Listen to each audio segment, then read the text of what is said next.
Welcome to The Sound, KQAL-FM's weekly behind-the-scenes look at Midwestern-made music. From writing and recording to distribution and promotion, The Sound is your source for new releases and exclusive interviews from Midwestern artists. Support for The Sound is made possible by a grant from the Minnesota Arts and Cultural Heritage Fund. Rolling. Been on my mind, Hank Williams at my side. Well, I took that Cadillac out for a ride. Tonight on The Sound, we bring you the second full-length album from Luke Hendrickson, titled A Place to Call Our Own. Luke is a country musician out of Rochester, Minnesota, whose unique take on classic country sounds evolves more and more with each release. A Place to Call Our Own is something of a concept album in that all the songs combine to paint a picture and tell a story. And just like his previous releases, Luke isn't afraid to tackle intensely personal subjects on this album while keeping things relatable for the listener. Tonight, Luke fills us in on what he's been up to since his last album, including awards shows, UK tour plans, and getting played on podcasts in Italy and beyond. And as always, we'll hear some great stories from behind the tunes. I'm Bill Stoneberg. Put your worries down and your feet up as we take you through Luke Hendrickson's album, A Place to Call Our Own. Tonight on The Sound.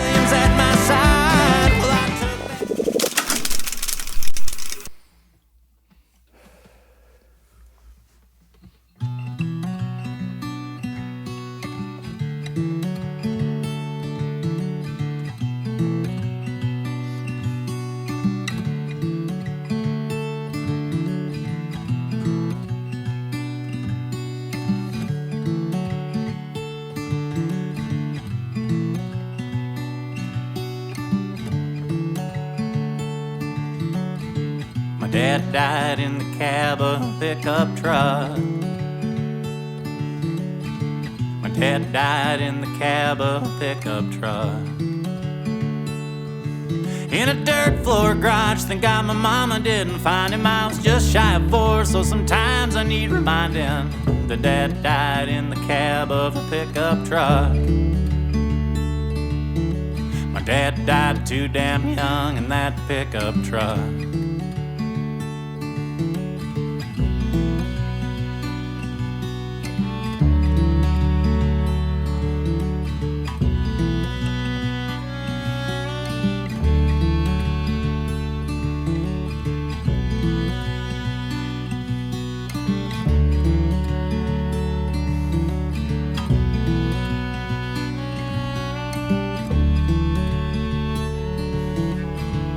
Dad died in the cab of a pickup truck.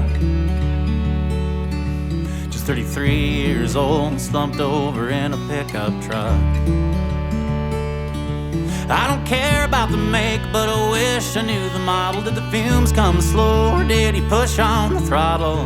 My dad died in the cab of a pickup truck. Just a young, sick man at the wheel of a pickup truck.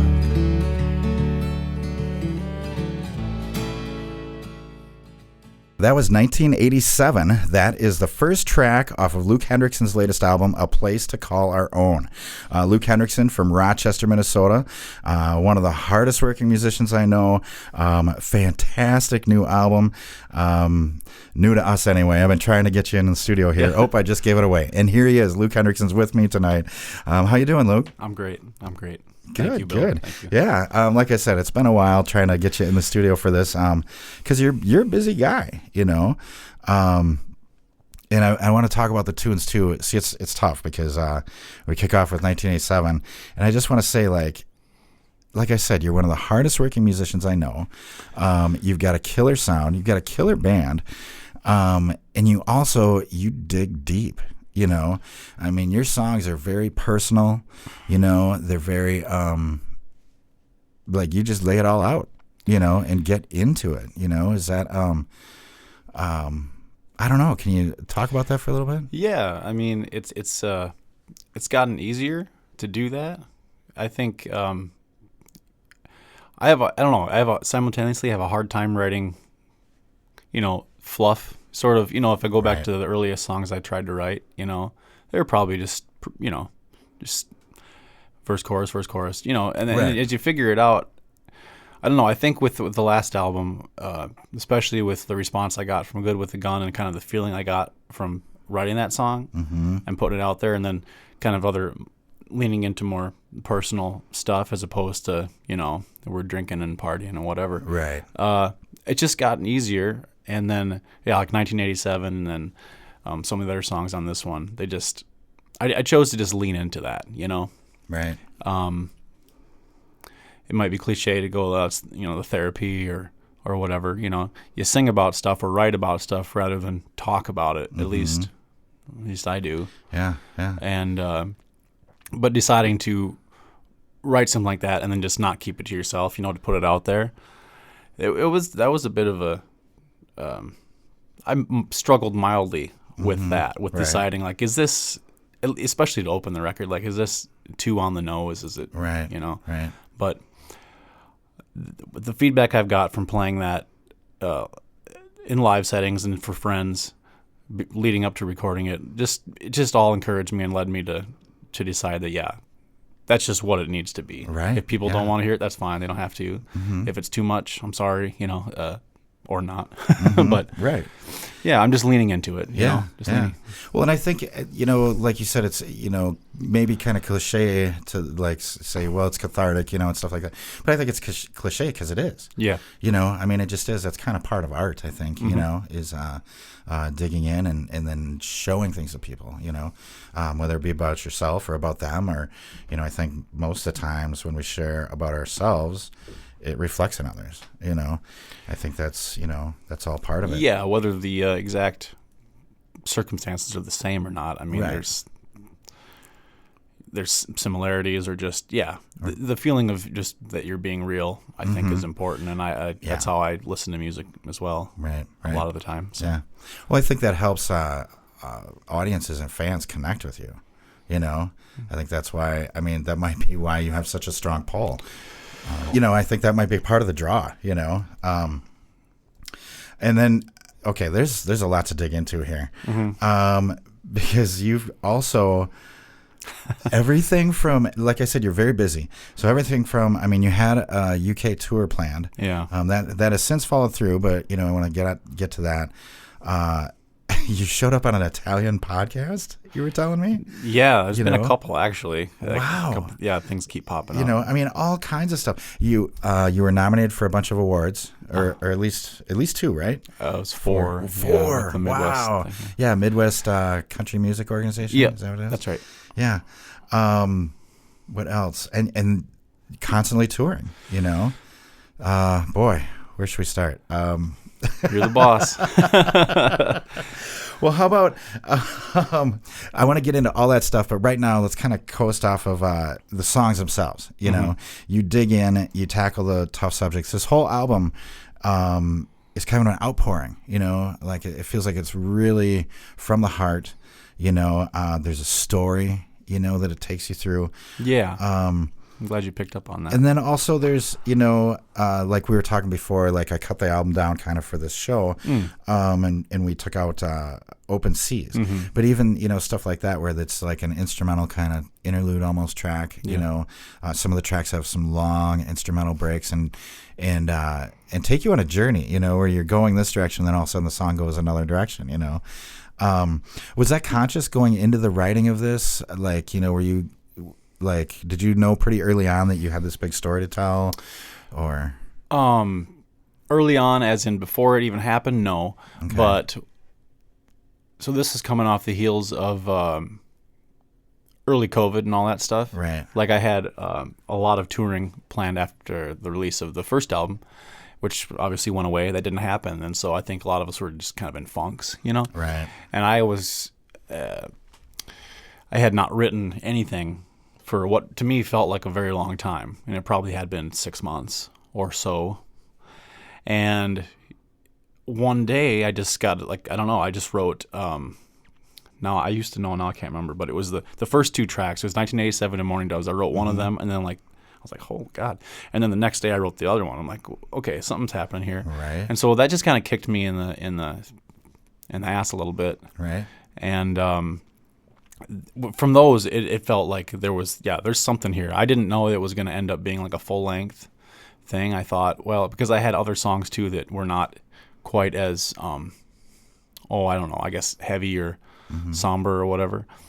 And so I thought, oh, that'll be a little EP, 4 songs or something. Okay. I think I have a couple ideas. But then, yeah, the way it came together and the way I started going, you know what, I like long songs. I like instrumentals. I've been dinking around with all these. I got ideas on my phone, stuff I've recorded that by themselves, you know, just me and acoustic guitar doesn't really seem like much. But when you get together with guitar and tie it in, try to tie in between the melodies and the lyrics of the song, it started to make a lot of sense. And it was really organic thing. Cool. Yeah.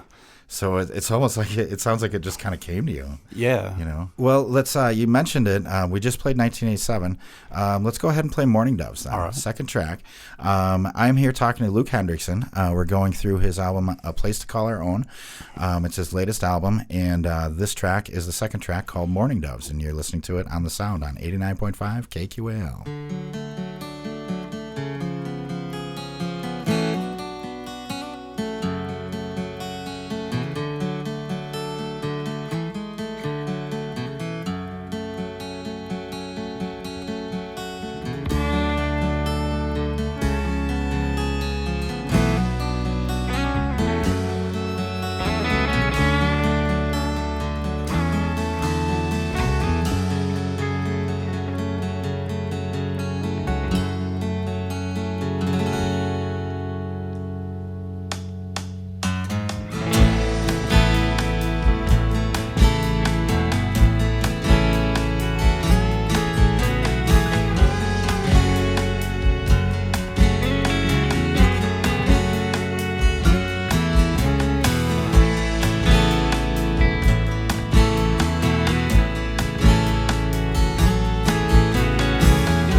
Standing way up high, taller than I was by mid-July, and I just run.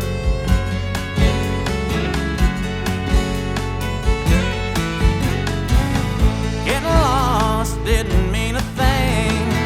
You can't do anything when you're the king of your own world.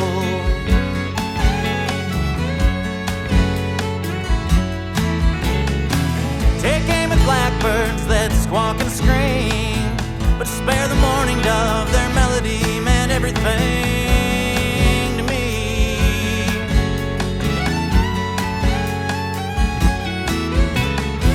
Follow the creek 2 miles back from town, followed by the setting sun and that long and mournful sound.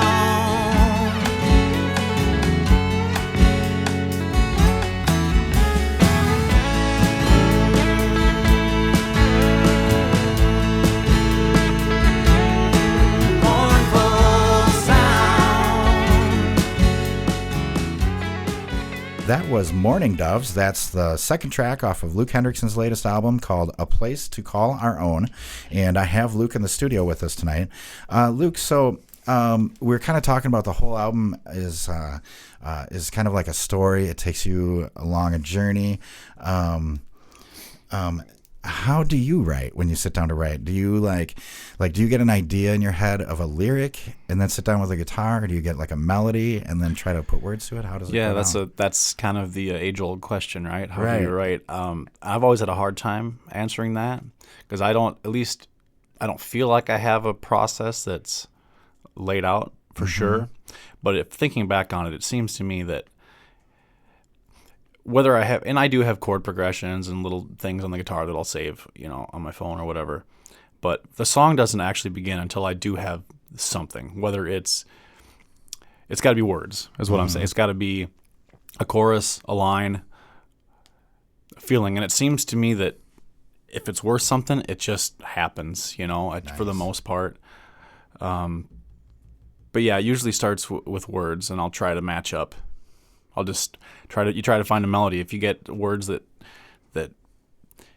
feel good and flow, you go, okay, is this going to work in song form rather than just the written word? So try to find a melody, and it starts out maybe as just a basic, maybe even hokey kind of thing, but the more you play with it, you just got to play with it. At least I do. Right, Keep playing with it. right. Try to match it up with chords. Change the key around, and then just go from there. And then I don't know. I don't know, man. It can be different every time. I mean, songs have started based on like instrumental things too. Okay. And if I can pull a melody out of that. So kind of whatever the seed of the song Basically, is, you just, yeah. you water and tend to that, and it'll grow into That's a something. long right? way to say I don't know my process, really. It's just... Or maybe it's that you go about it in different ways, depending, right? Yeah, that's safe to say. And what the idea is, Yeah. So that's kind of cool. I like that, maybe that's what keeps your stuff sounding fresh. Yeah, nothing against anybody who writes a formulaic way or whatever, but yeah, I've never still been able to go, okay, I'm going to write a song today. Right. That's never, Yeah. I've tried to sit down and just pull something out of thin air, but for me, it's never, It's got to it's come. never right? worked out. Yeah. Yeah. I think that's how it goes with good stuff. It just kind of comes. It's either there or it's not. Sure. Really. And the next song. So then the next tune we're going to play is called Homeland, and I want to talk about this for a minute because this one sounds to me like it's got like a theme that's kind of maybe even larger than the immediate story of the album or your immediate story. Like it seemed to me, and maybe it's just me, but when I hear it, it just seems like it. It's something that a lot of people can relate to. Sure. Something like that, maybe. Do you want to tell us about the story to the specific track? So, yeah, Homeland this is a pretty unique one in that I didn't write the words. Oh, Yeah, okay. so Homeland is it's a poem. Okay. I have a friend, her name is Victoria Ruiz. Okay. And she's a poet, is pretty established as far as I'm concerned. She would probably tell you, just like I would, that, I'm just a, I'm just someone who I'm just screws somebody around who- with yeah. words. Yeah. But, and she writes all the time, more than anyone I know, and she submits poems to publications and different. She's had some stuff published, and she's in a lot of writing groups, and I've read quite a bit of her stuff when she posts it online, or I'll be at their house and I'll see it. And I don't know. It was in the middle of all this writing of this project coming together. I read this particular poem, and I couldn't tell you why or what, but I just thought, I wonder if I think I just started playing around with the guitar and trying to see if I could sing this poem. Right. And I think it happened fairly quickly. And I can't really tell you why, but it was weird. It was a weird thing for me to do because, the poems, they're not written with any sort of song structure, intended musicality, Right. or there's no melody. Right. You got to pull that out yourself. And I think it went really well, and I think it lends itself to a sort of odd arrangement. Like there's not really a chorus, and there's not, I guess. And there's sort of the instrumental-y stuff too that ties it all together. And more than that, it's just the story of it, I think, fit in with the way that my songs were Right. Yeah. sort of going. Do you remember what it was that grabbed you about the poem, or initially? I'd have to sit down and look at the words probably to Right. decide that. But, and again, I can't remember if I knew right away that had to come after Morning Doves, or if it took the subsequent songs for me to realize where it fit. But I knew that it had something, and I knew that it could relate. Right. That it belonged. Because I think the overarching thing, of the whole album is just. And it's funny because I don't know, like it's kind of a concept album, but like I don't know if I can really call it that because, like I said, I only wrote the music to that, and then the next song, I didn't write at all. Okay. But then the two after, and so, so I don't know if that can be considered a true concept because it isn't all my story, and so I kind of made it a loose sort of more. I think that those songs are what makes it a more approachable and relatable and inclusive story because it's not entirely personal. Right. Although it ties together. But they tie into, I think, what has become a bigger story. Yeah. yeah. And I think that makes it relatable to people, right? You know, very, very relatable. Well, let's go ahead and play it for people so they know what we're talking about Sure. here. I'm here with Luke Hendrickson tonight. His latest album is called A Place to Call Our Own, and we were just talking about this tune, Homeland. So here it is. This is Homeland off of A Place to Call Our Own from Luke Hendrickson, and you're listening to it on The Sound on 89.5 KQAL.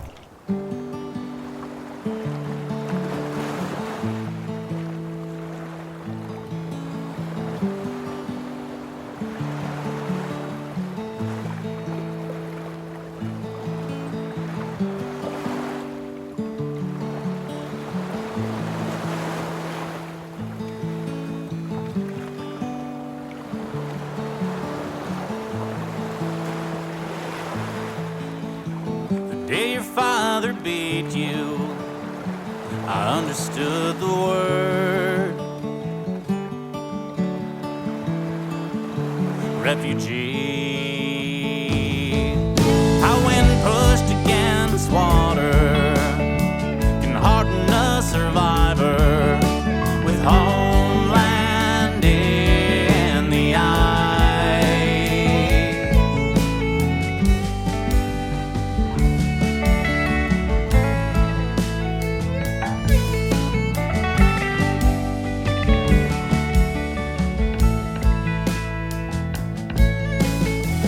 Think a tree cutting boat could save you, save a family over ocean, over fear, over hope, over all, eagle-eyed for shelter, over fear, over hope, over all.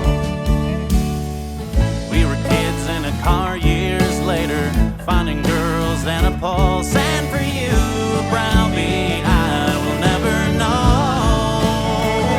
A labored breath and a careful step, I will never know.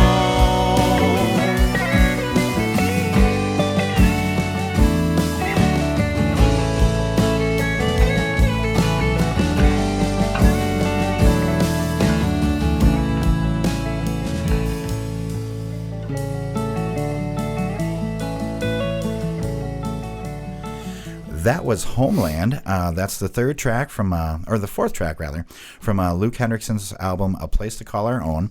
And I have Luke in the studio with us tonight. So, you know, we were talking about where that song came from, and it was a poem. The next song you said he didn't write at all. This album in general, I want to talk a little bit about the sound too in the recording process, because now is this album number 3, correct? Like full album? Full album. Full album. Yeah, there was okay. But then there was the acoustic thing, comfort food. Yeah. Comfort food. Yes, thank you. That's all I could think of was pickled eggs. Yeah, I know. But there seems to be, you know, every effort, there's a slightly different sound. You know, when you do something, is that a conscious decision, or did that come about just because of the way the songs were turning out, the way you're writing them, or again, is it a different players or both? Yeah, there was a fairly conscious decision to have this be more kind of more warmer sounding and more. It sounds more intimate to me. Yeah, and less, just warmer and a little more minimum. You know, right. A couple of the tracks, 2.5 of them, if I'm being specific, were done live. Oh, wow. As cool. opposed to, you know, layering it and all that stuff, track by track, or instrument by instrument. So yeah, I definitely wanted it to sound a little more stripped down. Mm-hmm. Right. Which is why, you know, yeah, it's pretty. Well, you've noticed pretty violin driven. Mm-hmm. And electric guitar and acoustic. Well, yeah, acoustic. There's no pedal steel, and the drums I think are a little less forward. Like Crystal Lounge is pretty driving for the most part. Right. But yeah, the songs lent itself to a different sound, and I thought, well, I can't try to do the same thing. Right, you know, right. It's not going to work. Yeah, it's like the drums on this record seem to me to be more. Oh gosh, it was just on the tip of my tongue. But you know, a little more supportive and less like they're driving the car. Sure. You know. Yeah, which is really cool to me to hear that kind of laid back in there. Well, it's a testament more like percussion to the drummer. It's the same drummer. So I had the same drummer, Okay. the same bassist, the same lead guitarist on both cool. albums. Yeah, just addition of the backing vocalists were different, and what else? Oh, the violin and stuff, and then of course on 1987 there's cello and Right. upright bass. But yeah. Cool. Wow, you got a killer band, man. That's fantastic. Well, I wish I could have that guy in my band. Charlie Burkett did the all the violin and the cello and the upright bass. He's a young guy, phenom. I think he's in at the Berklee School of Music currently. cool. He's like 20 or something. You know, he's just a young guy. Wow. I think he heard 1987 one time and brought all three instruments in And just layered did it. them all. Wow. It was amazing. Yeah. Wow. Yeah, talent like that, huh? Which tracks, you mentioned that you did a couple live in the studio. Which ones were those? Morning Doves. Okay. And Homeland. Oh, cool. Wow. Because Homeland, again, it was such an unusual arrangement from a playing it perspective that I think that was the one we had sort of practiced the most because we had started to try to do it live. We're like, this song is goofy. We want to make sure we know it, Right, really well, because it's got a feel and there's you build it up and slow it down, bring it back up. Right. So we had that one pretty locked down. Yeah. And everything plays off each other too. Yeah. You know, so I suppose that's better to play it live. And then the last song, which I guess we're not there yet, but the last half of it, there's that kind of instrumental outro. That was all done live. Okay. Yeah, because Nice, because you guys feed off. Well, each we did. other I didn't know and how build. long it needed to be. We just kind of felt it, built it up, and, Cool. and so. Oh, sweet. Yeah. Oh, I love it. I love it. Well, let's go ahead and move on to This Old House and The Old House. You know what? okay. I can't get it. Well, you know why? The PBS show, This Old House. Oh yeah. So First, it's Bob stuck Vila, in my right? head. Yeah. Oh my God, it's stuck in my head. I even because that's how I typed it. My fingers just went that way. Oh my God! When I was reading the proofs for the album art and the graphic, that came back, and my guy, Oh, who wow. I even told, was like, that's a Jack. It says this again. He's like, oh damn it! I thought I corrected. Oh wow. It's all fixed in there now. Okay. Well, let's play The Old House. I'm talking to Luke Hendrickson tonight. Thanks for helping me out, Luke. Luke is helping me learn how to interview. Man. So let's go ahead and play it. This is off his latest album, A Place to Call Our Own. This is The Old House from Luke Hendrickson right here on The Sound on 89.5 KQAL.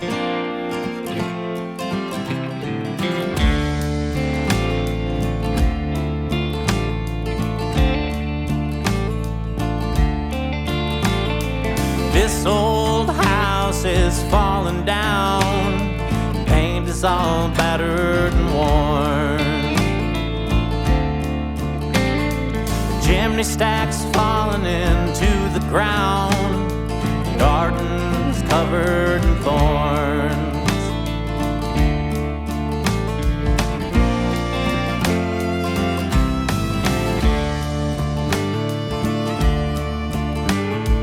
Floorboards have all but rotten through.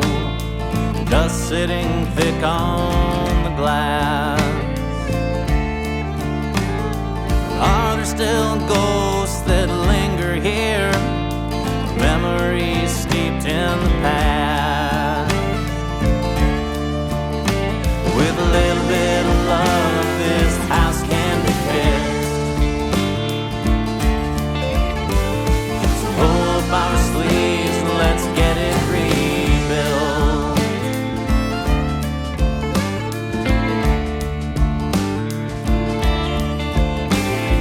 Daddy built this house with his own two hands.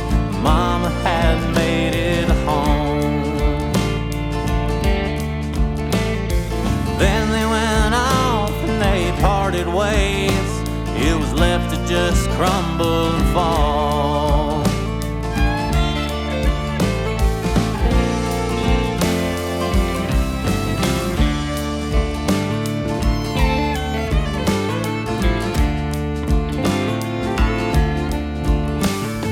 All that is left here is just a shell of everything it used to be. How I recall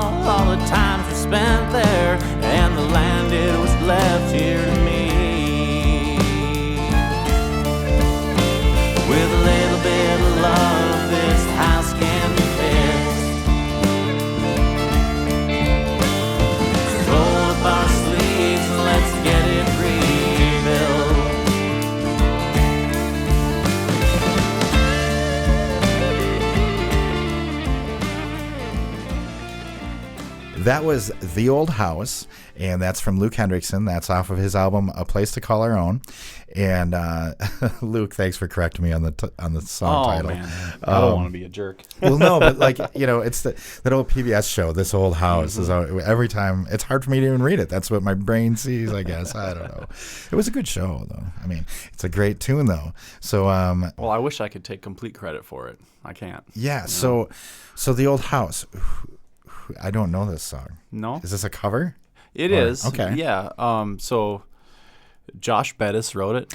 Okay. And if you haven't heard of Josh, I imagine a lot of you haven't. He's a small timer like I am, but he's from Wales. Right. He's somebody who, I guess through the power of the internet, I got acquainted with a few years ago, and through him is how I met Mike West, and then the other people and the Rogue Country people. If you follow any of that page, right. And they have a podcast and they curate a really nice show as well. Right. They were the ones who I was going to meet up with over in the UK, and they had the whole tour. thing lined up and all that. But yeah, Josh is, I just, when I first heard of him, I listened, he had I think an EP, I don't know if it's a full album. Yeah, he has a little EP out, and it's just warm and acoustic, and you can tell he's just a songwriter, just stories. And I don't know, I'd been listening to that song in particular on repeat for a while, and I had learned it because I had this thing on YouTube I was doing where I'm just covering other friends' people. songs or small timers, not doing covers of big songs, but songs that nobody knows. Yep. And so I already knew it. Right. And then when I was kind of just in the middle of writing this, I had started playing it with my guitar player at the time and stuff, and then when I started playing it amongst these new songs at the same time, it just all started to feel like, okay, wait a second, this is all part of this story. There's a reason I learned this song. Right. So I don't know. It's just another one of those things. Totally organically, it just worked out. I think it fits in the story of the album. It's right in the track listing. It's right in order where it needs to be. Mm-hmm. Yeah. I thought you wrote it. Well, I mean, the song is it's metaphor, but it's a personal story for him. Mm-hmm. And so in that way, again, I think it can be taken however you need it to be taken, Right.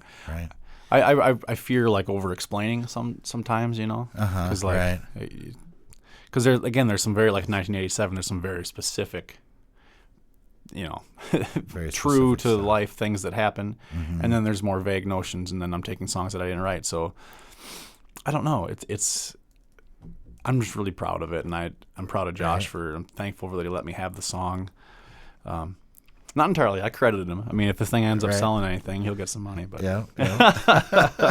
Cool. But it's just a great song, and he keeps telling me that he likes how I did it. And his is just acoustic and voice. Right. It's you should go listen to it. Yeah, I'm to hear going the to original. after this. Yeah. Yeah, for sure.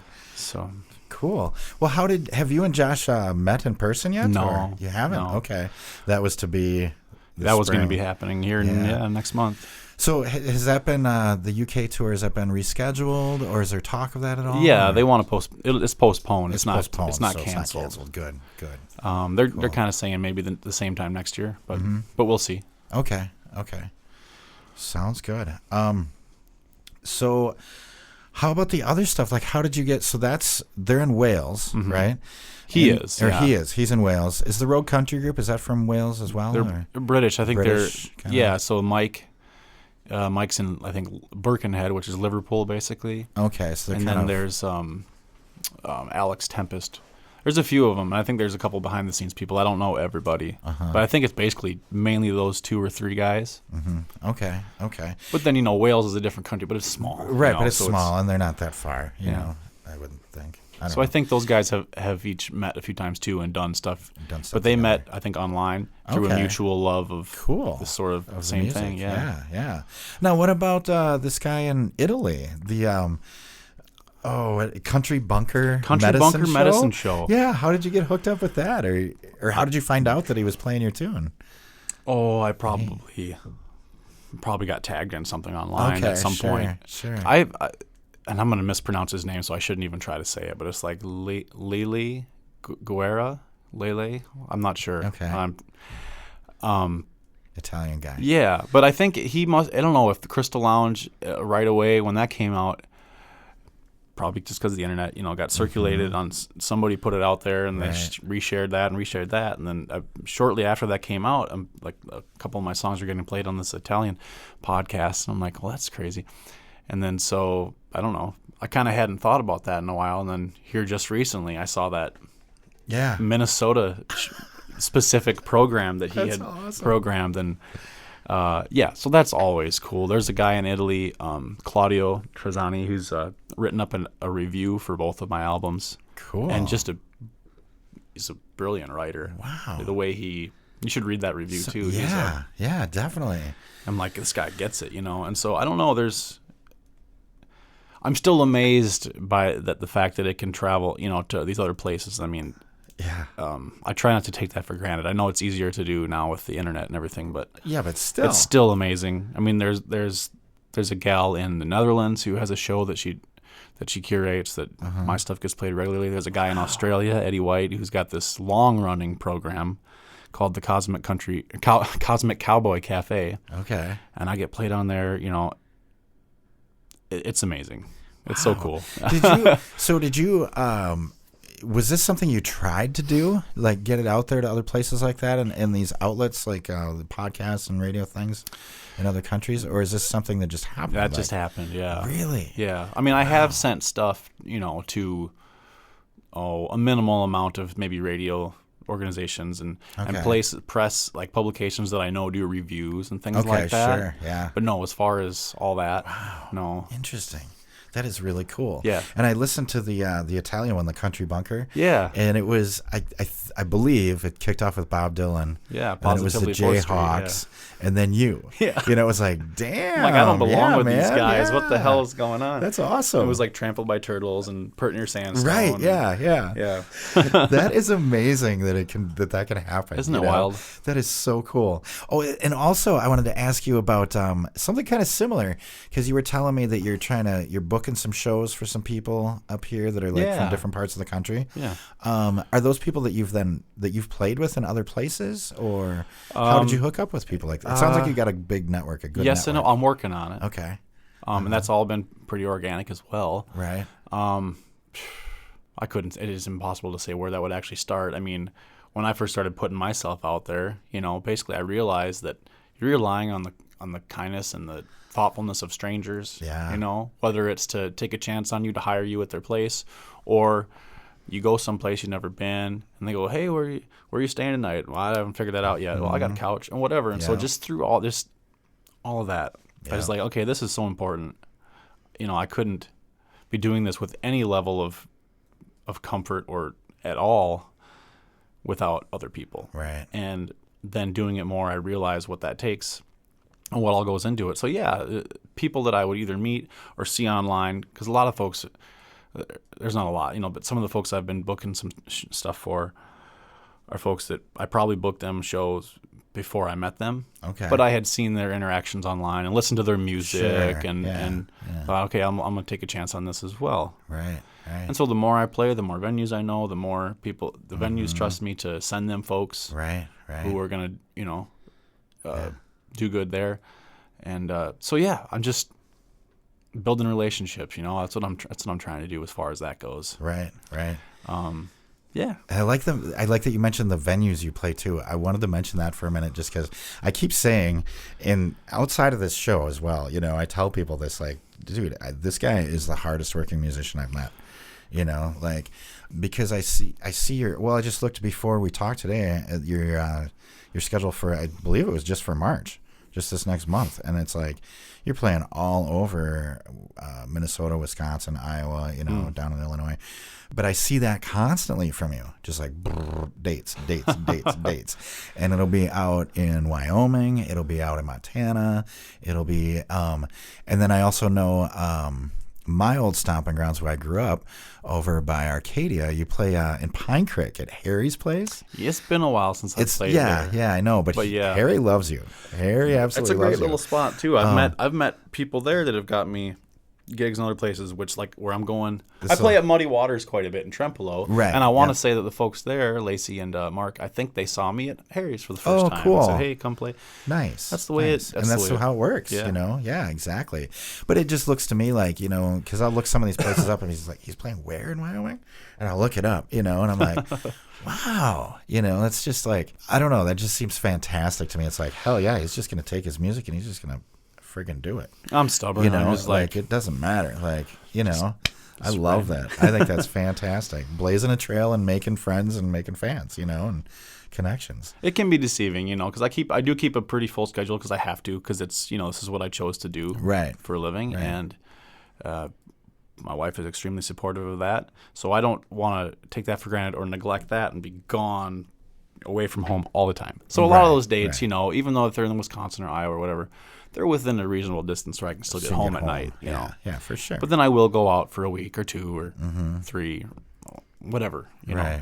It's all stay around home, slowly build out, maybe put some feelers a lot farther away somewhere, come back, expand your home circle a little bit, go somewhere else, put some feelers out. Well, and that helps the timing, I think, too, because then you're not playing yourself out in your home region, you know what I mean, like wearing people out of it, you know.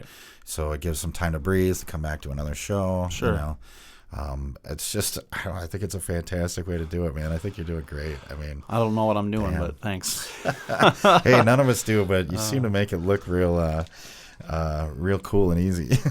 So, and then I wanted to get to that award show. What were the awards that you were nominated? It's Midwest Country Music Organization, right? Yes, correct. What were the four awards? What were they? Yeah, so it was New Artist, and I was a little confused by that, but then I realized that because of COVID, they didn't have the award show last year. Right. And so they combined 20 and 21. Ooh, a lot of competition. Yeah, there was. Yeah. And so I think that's why I qualified for New Artist, because that was the year that my first full album came out. So anyways, New Artist, Americana Artist. Okay. Wow.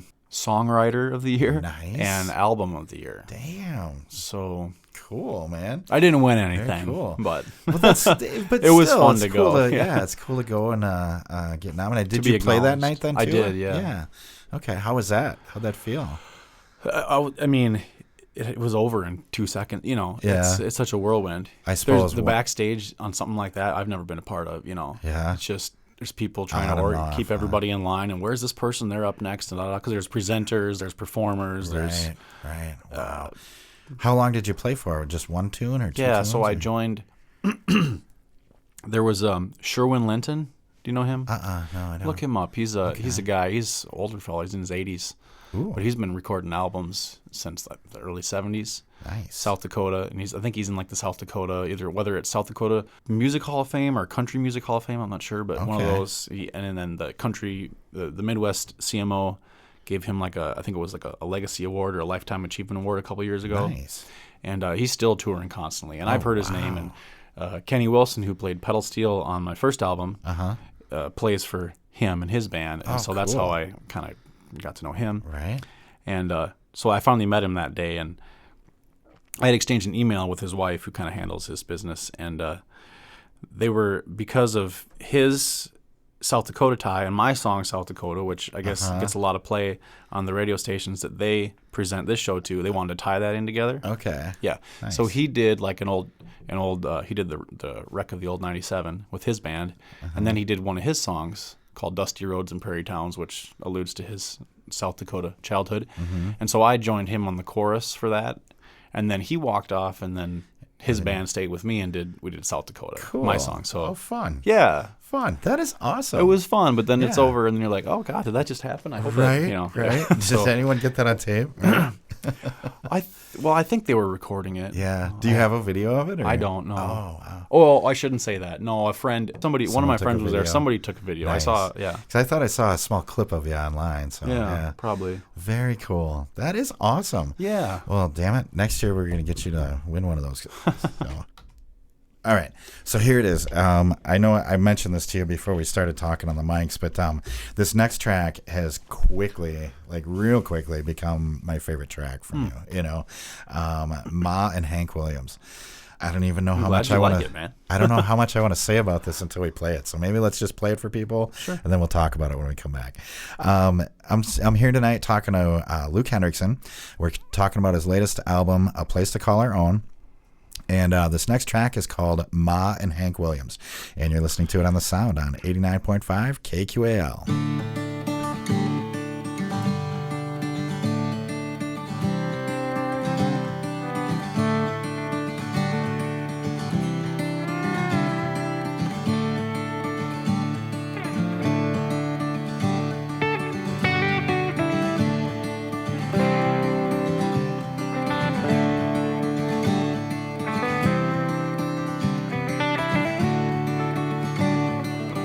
Think of all the things you'd like to do before you die. Think of 21 and how it's just begun.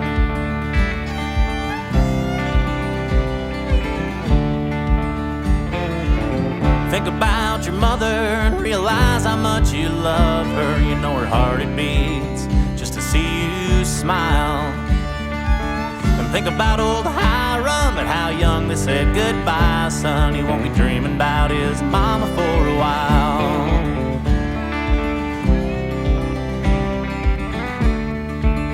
'Cause it's our knowledge of death that keeps our souls in unrest. If that soul's inclined to shed its thorny crown, it don't have to be a quest or a diatribe against the rest. His only notion is to keep us shackled down.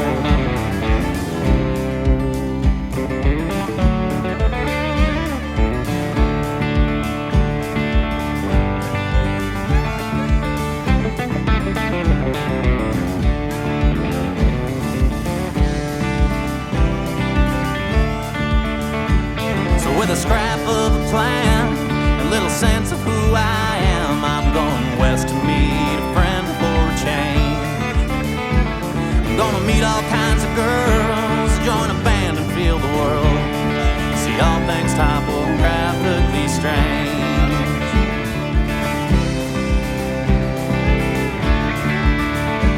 I know I ain't big on goals and my bucket's got some holes, but I'll keep it patched 'cause I know I ain't alone.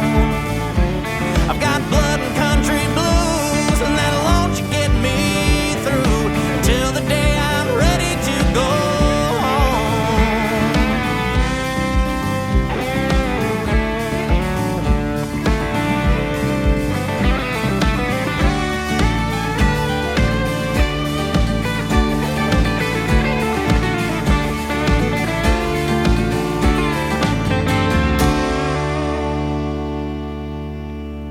with Ma on my mind, Hank Williams at my side. Well, I took an old Cadillac out for a ride across the Great Divide all on my own.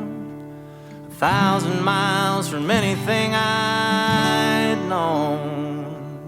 1,000 miles from anything I'd known.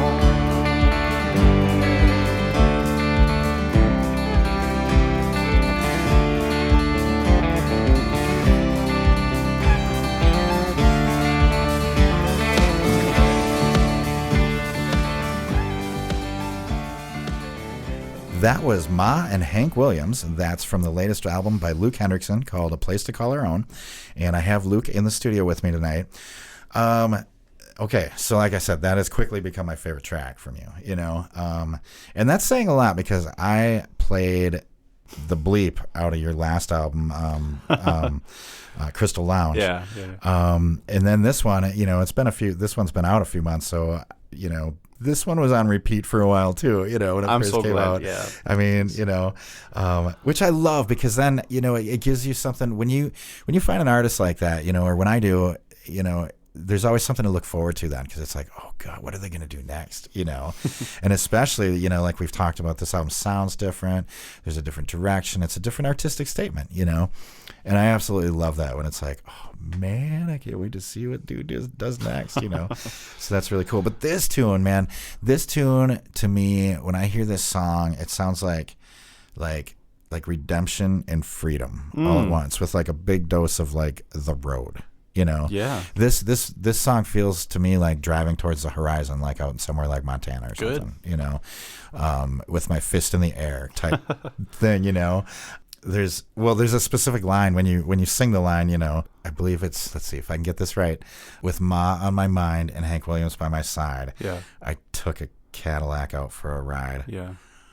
Across the Great Divide on my own, 1,000 miles.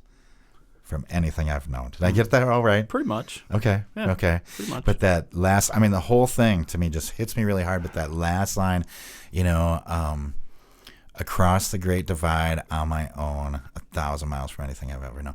It just feels to me like if this were a movie soundtrack, that would be like the climax of the movie, you know, or some sort of turning point where it's like, I'm here, you know, like. If you know anyone who wants to put it in a movie, man. Yeah, let me know. I'll ask around all the big directors I know, you know. Yeah, right. No, thank you. Yeah, sorry. No, I know that was a lot, but I just wanted to say that to you face to face. Thank you. No, I'm glad. Yeah. And I mean, is that kind of what it's like for you? I mean, is that just something I latched onto? No, I think that's. Obviously, it could be whatever for anybody, but yeah, right, I think right. that's right on point of what it makes me feel and the way what I got out of it and what I tried to put into it. Because I'm telling a story, you know, it's a true story. You know, I was thinking back on, because I was thinking, you know, like I said, the first song, it's very young, small child. The next one, a little bit older child. Right. Instrumental leads you to. It sounds more like teen years type of thing. This one is after that. I'm an adult because I say in the song I'm 21, you know. And it's like, well, it's true. I'm just telling a story about how, I drove out west, not knowing how long I'd be gone or how long I'd go without seeing my mom and all this stuff. And I didn't, you talk about redemption and what was the other word you said? Freedom. Yeah. Yeah. And it's not something I really thought about in any sort of deep way at all until much later, like when I was writing this. Right. I was like, oh man, that was a very kind of pivotal time in my young life at the time, because I had nothing going on. I had nothing to show for anything. I hadn't done much with my life except just kind of screw around and right. party. And well, at 21, right? Yeah, that's sure. Most of us. However, I was going out there to live with a friend of my high school friend of mine who was trying to do something with himself. He went out there to Seattle to college, and he wanted a roommate, you know. Cool. To help him pay for rent. And I'm like, shit, I got nothing going on. So so I went, and well, that's basically that. So it was full of possibilities, and I didn't really spend too much time thinking about that the last, 17 years until I wrote it. I'm like, okay. Yeah, this is a story that needs to be told because it was full of possibility. It was full of who the heck knows what's coming. Right. But then also missing home and, trying to just reckoning with all of that, leaving it behind and going into the unknown. Right. Listening to Hank Williams. Yeah, exactly. A little foreshadowing almost, right? And because back then you were probably playing metal, I'm guessing, or oh yeah. So I went out there with my bass and my bass guitar and my amp, and I was ready. Like when I first got out there, I think the internet was still fairly, young, but I was get on. I think it may be early Craigslist or something, and I put out some ads like, "Hey, I play metal bass, and I'm looking to do all this." But at the same time, I had been discovering country music. Cool. And it was right before I left that I had found Hank Williams. Right. For real, and I went to Best Buy, I think, and I got like a big 40-song compilation of Hank Williams, and I just like, for some reason, something about it just hit me. Wow. And it was nothing like anything I had really listened to. Because I like metal and hard rock at the time, but I like other stuff. My mom raised us on Grateful Dead, and Emmylou Harris and old, blues and old rock and folk and the band and all that stuff. Anyways, but the stark just bleakness and the minimalistic sound of the Hank Williams stuff for some reason just hit me, and it was such a departure. And so going and not realizing how long I was going to be gone, and I hung out with the day before I was set to leave on this 1,800 mile long journey. You know, my mom and I think kind of hit us. You know, like, oh man, I don't when are we going to see each other again? I don't know how long this is going to last or whatever. Right. So Yeah.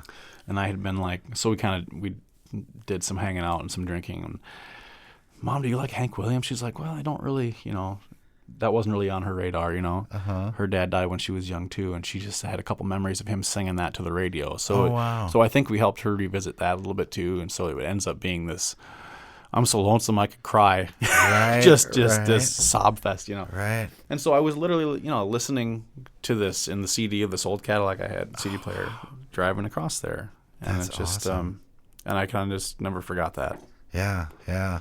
Well, I always wondered that, and that's exactly what I was getting at, and what I was wondering is this, like, I mean, I know you're talking about real things, you know, from your own life, but I'm wondering, is this a true, like, specific story, or is this an amalgamation? You know, because a lot of times songs will be like, it's true, but I'm taking pieces of this time and this time. This sounds like a specific moment. Yeah, I would you say, know? yeah. Thinking about it, probably at least 3/4 of it is completely true. You know, there's the verse, kind of the second one about it's more of a general.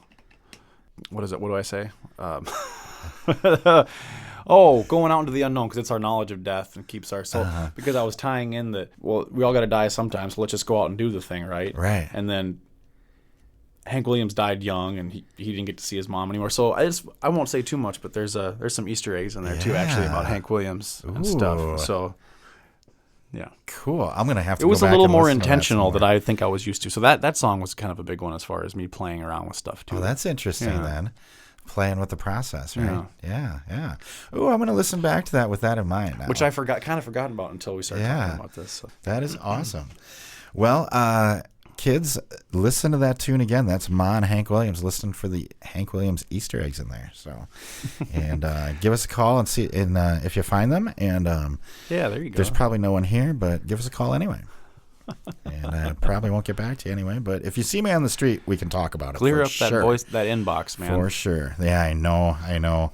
I'm terrible. I do it. So, what's up next for you? I know you've got a full schedule for March, it looks like.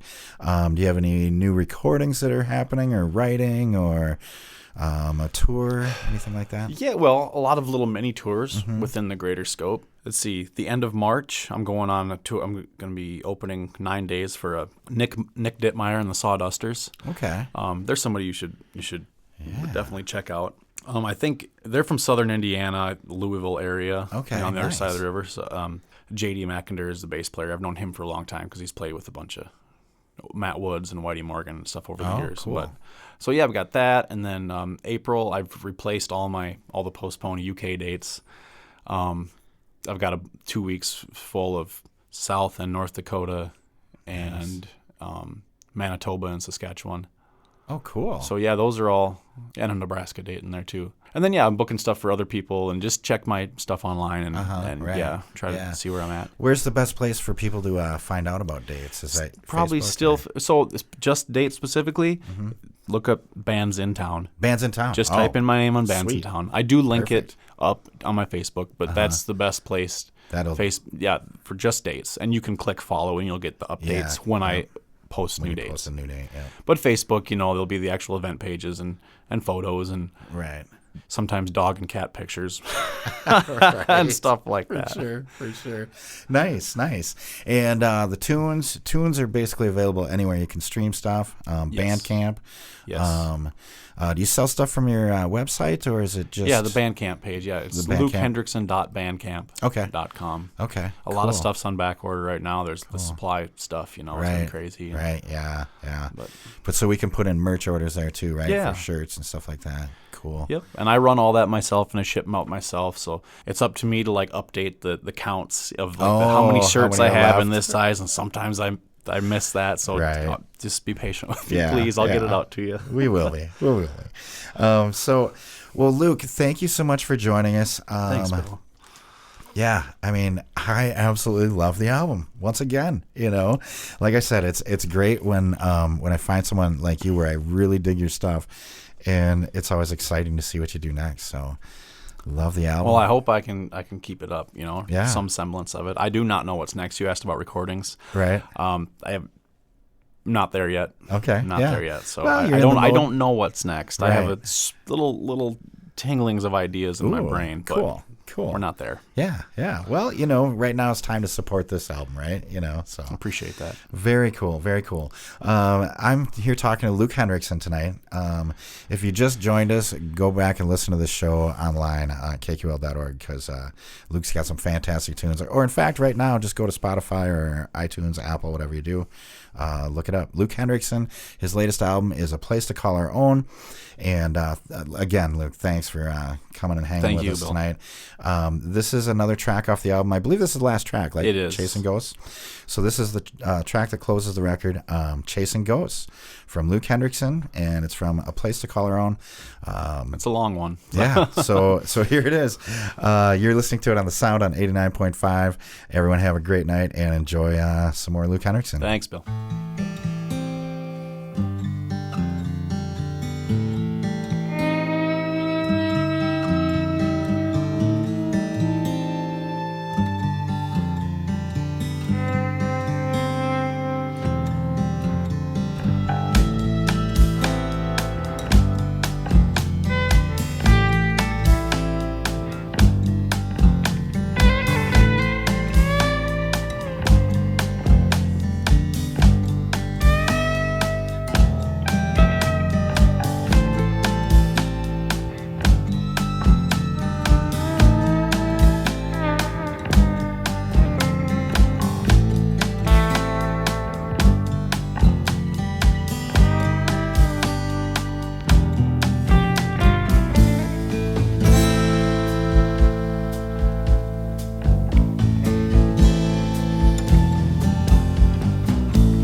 hundreds of billions of stars in the sky. How many of them stand between you and I? Between you and I. Trillions of tons of dirt underground. would I dig up to prove my mind unsound?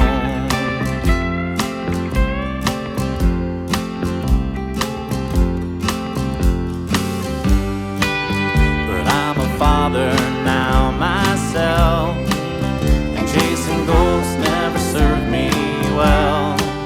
With more to think about than just myself, old echoes stir and swirl, but slower than they used to do.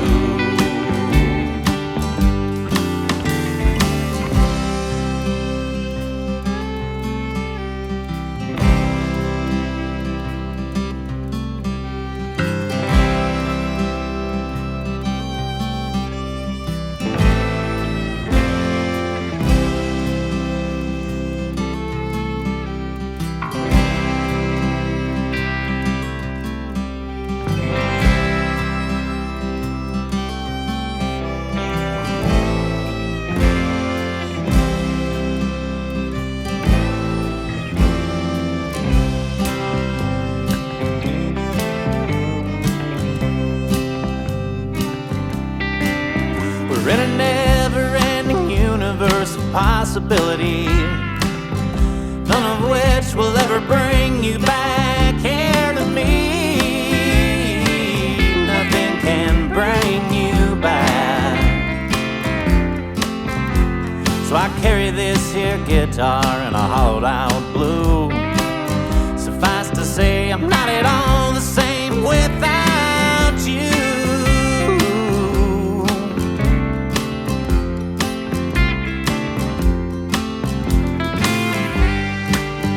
Trying to hold these stars in just one bottle, but how to pine away this thirst? Can I shoulder my own weight and worry, or the shame of being someone's curse? After all, I am these little girls' daddy, so these dreams will have to do until we meet again.